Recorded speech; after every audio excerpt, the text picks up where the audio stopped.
Hey everybody, and welcome back to my channel. Today I'm sharing another collage cluster for the 100-day project.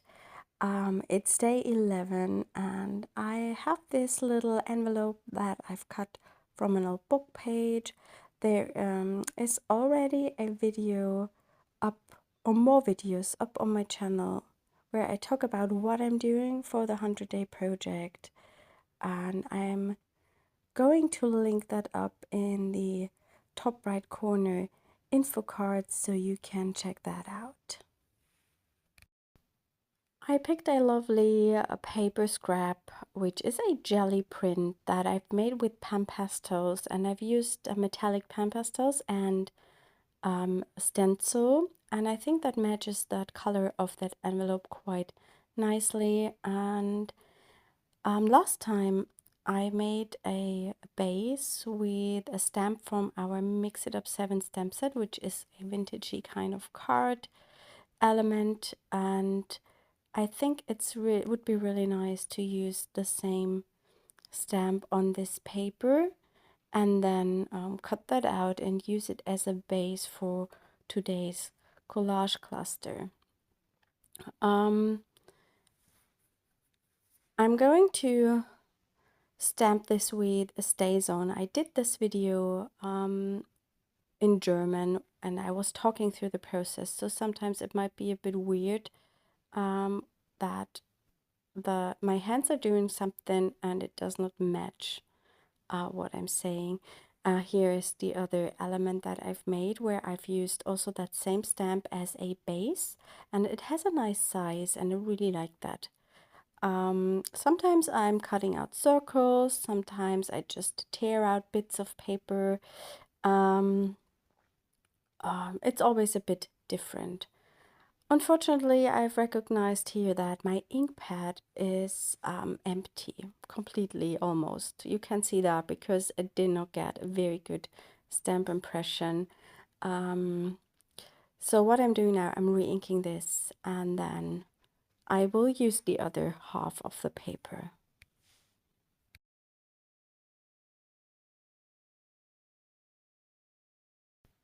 As always, I'm going to link up all the products in the video description, and there is also the link to our blog where you can have a look at the close-up images. And I will also try to link up all the other videos that I've already made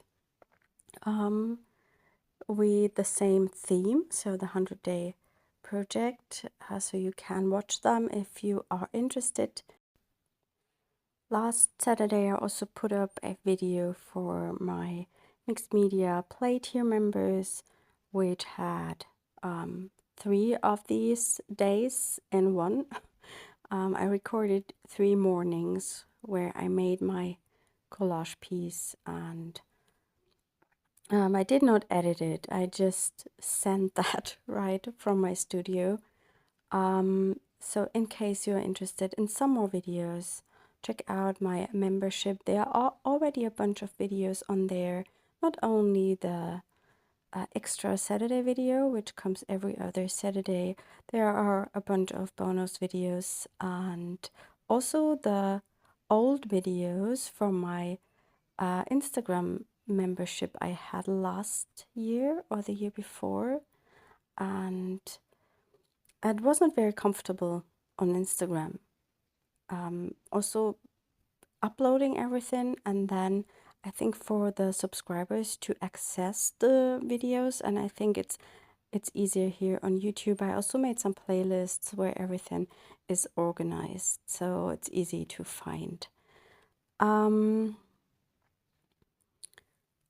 I pulled out some pieces that I had saved. I made some die cuts. It's been a while, and sometimes I use them, but not very often because I often forget about them. And for this project, I have them in mind and always pull them out. This is a little tab. That's, I think, a die from Craftelier. And you can stack that to your journal pages or planner pages, but it's also really nice to integrate this into a collage cluster. And I also love these borders that I've die cut, I don't know where I have these dies from. They are very old. It might be from, I even can't remember, Stamplerations. I can't remember the name. I'm not sure if they are still available, but they are really nice for collages. And it's a bit kind of a different border compared to a straight or torn edge. So I think that's quite a nice style element. I picked that darker paper because I really like the contrast against that background. But I'm playing around a little bit. I mentioned in my other videos that I try not to take too much time for each piece because this should be a quick project. I would not commit to it for such a long time. And I also keep the freedom to just sometimes make two elements at once. So I have one ready for a day when I maybe don't find the time to make a collage element, and also because of the videos I make, sometimes I have to do them sometimes the day before or whatever, so that might happen. I'm just gluing a piece of paper behind that border just to protect it a little bit. I'm going to make this as my pocket for the envelope, and when I slide it in and out, I don't want to ruin that die cut border, so I put a piece of paper behind that to protect it, and I'm going to glue that down as a pocket so I can slide in my tiny envelope, and in the future I will be able to pull that out again. I'm only using the glue stick at the sides and at the bottom to create a pocket.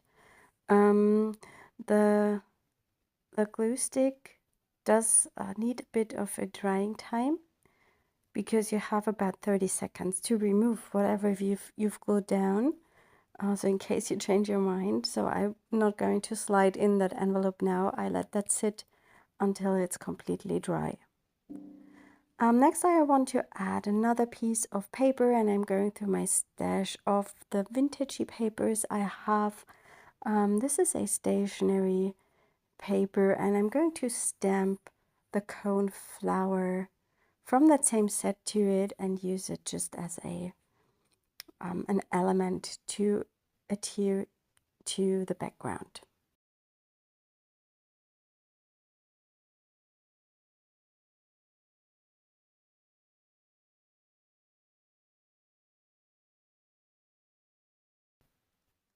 I think I'm going to cut half of it out so it's not as big anymore, and I just cut around the flower very quickly on the right side, and then I will just adhere it to the collage piece. I didn't want to stamp new images and then cut those out and use them, so usually I would not do it, but I thought that flower stamped to a piece of paper would look so nice. And here I'm just tearing off a part, and I think that looks quite pretty together with the background.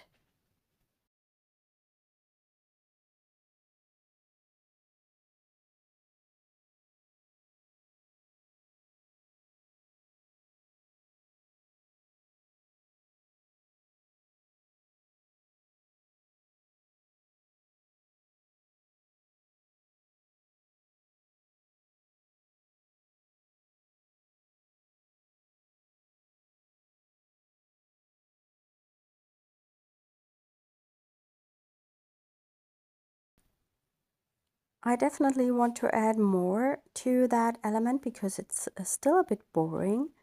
But first I'm going to slide in that little envelope. I'm not happy about these, but they are not available anymore, so it does not matter. I have linked another small envelope die to the description. I'm thinking about adding this little tab I think it's quite lovely, and it extends the base a bit to the right, and that's what I'm going to do. And before I'm adhering it, I want to stamp something onto that.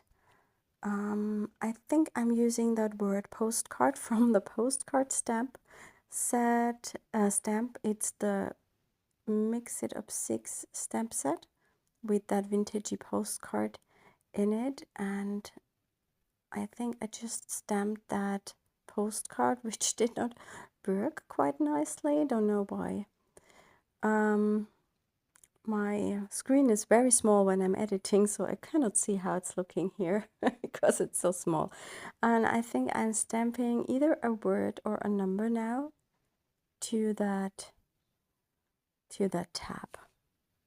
Oh yeah, now I can. It's also, if I don't wear glasses, I can't see it. I maybe should use my glasses when I edit videos. Then I'm able to see what I'm doing. That's nice. I'm adhering this as well with my glue stick to the right side. That's also a nice thing you can do. You can stick that down and use a stitching stamp over the top, and then it looks like it's sewed to the piece. I just put that glue on top to make sure that it adheres well. I'm now going through my elements to see what else I can put onto that collage piece. And at first I thought a vintagey butterfly would fit everything, but I think it's just a bit too less and too low in color, less in color, not intense enough. I don't know how to say that. I definitely recognized I need something colorful to just make that ephemera piece pop. Otherwise, for me, it's a bit too boring. It might be nice when you are a fan of vintage stuff and just don't want to have bright and bold colors, but I usually tend to use bright and bold colors. I really love that. And that's why I pulled out more of my old stamped images. These are very old. Some of them are years old, and I just go through the box and see if I find something that fits. At this stage, I still had the opinion to use a butterfly. Then I found these little bugs I've made. These are from the Inky Friends stamp set, but they are only on the clear version, not on the rubber version. But then, whilst I was going through the elements, I decided to try it with some flowers. There are a bunch of the sketchy flowers images in here. The sets are almost sold out, the clear versions of the sets, but we have those still available as a rubber sheet. Here I have a leaf from the Sketchy Flower 3, which is stamped with the no line coloring. That means I've used a light green distress ink to stamp it, and then I colored it in with watercolors, and this made the outline bleed so I don't have an outline. That's what I really like when I do flower stamping. And I'm just going through the box and see what other flowers I have. I have this one from the Inky Flowers, which also has a no line stamping, and I have this from the Sketchy Flower 3 stamp set, and I think I'm going I go with this one because it just fits everything quite nicely, and I like the black outline in this case because it goes well with the black stamped coneflower. I just see if I find something else that looks better. But that's what I didn't want it. I didn't want to spend so much time searching for the right piece. I just want to make these elements and use up some of my stash. So I then come to a point where I have to say I will go with this, no matter if there would be something better. I'm adhering these elements with a wet craft glue because they are more sturdy and it just holds a bit better than the glue stick, and I don't have to press down so long. Yeah, and that's the finished piece. I will leave you with some photos at the end. Again, there is a blog post with close-up images you can have a look at. Check the video description for the other videos. And I hope you have a lovely rest of the week, and we will see us soon. Bye.